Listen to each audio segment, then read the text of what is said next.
nhớ cho áp phá cái gì có sợ hay đó chưa Oh, what's up? How are you? You wanna say something? Con chơi đâu? Coi nó khai. You did a good job. How's about you? Tired? Go back home to sleep.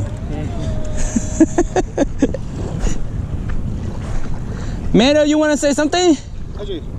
Cho nhá nói sang áp phá cái gì bé cái lần gì sao cái nó đi.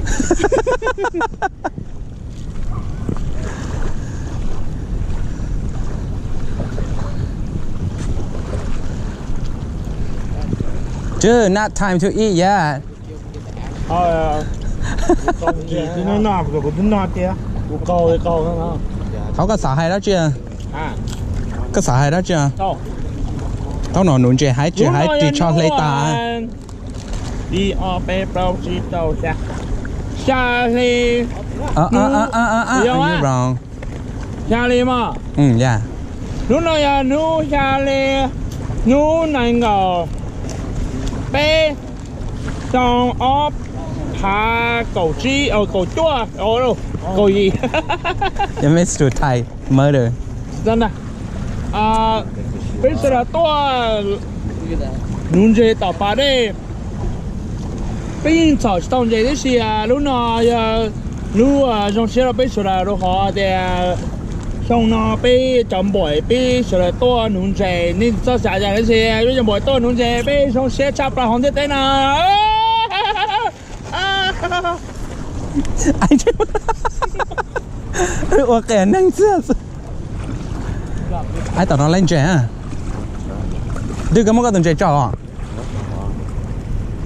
Ôi là có một bỏ trẻ bé à? Cái chú ở bên nào hả? Đó, tao muốn bỏ đi tao hả? I don't know. You don't want, you can throw bags in the water.